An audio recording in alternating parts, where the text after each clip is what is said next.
किसी भी डीएनए पर जो भी लिखा है वो ATGC से लिखा है। सो क्या ये बात सही है? डीएनए की लैंग्वेज केवल 4 न्यूक्लियोटाइड से लिखी है बेटे, ATG&C। जल्दी बोलिए बेटे हाँ या नहीं। ATG&C, एम आई राइट? इसका मतलब यह हुआ कि किसी एक पोजीशन पर लेट अस से G आ जाए, इसकी प्रोबेबिलिटी 1/4 है। सो डीएनए पर कहीं पर भी रैंडमली G लिखा हो, इसकी प्रोबेबिलिटी 1/4 है। बताते रहिए हाँ या नहीं। सो मैं उधर देख रहा हूं बोर्ड पर, बेटे ये जरूर यस और नो लिखते रहिए ताकि आगे चलें। ठीक है बेटे? इसका मतलब अगर इसके बाद A आ जाए तो A आने की प्रोबेबिलिटी 1/4 थी, फिर बेटे A आ जाए, इसकी प्रोबेबिलिटी फिर अकेले की प्रोबेबिलिटी 1/4 थी, T आ जाए उसके बाद में, इसकी प्रोबेबिलिटी T आने की प्रोबेबिलिटी 1/4 है, फिर T आने की प्रोबेबिलिटी 1/4 है, और C आने की प्रोबेबिलिटी बेटे 1/4 है। और ये सब एक साथ आ जाए, इनके साथ होने की प्रोबेबिलिटी इनके इंडिविजुअल होने की प्रोबेबिलिटी का प्रोडक्ट होगी। क्या ये बात सही है? बताइए बेटे।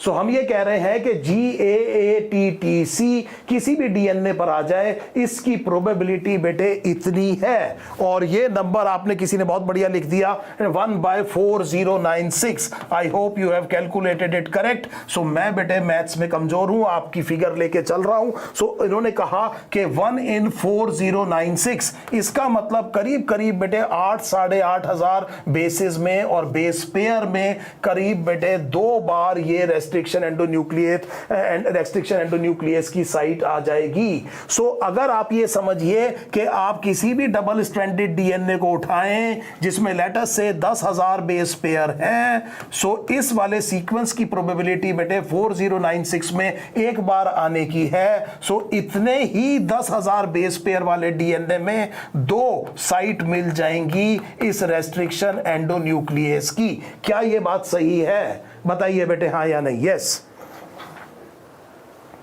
ठीक है बेटे।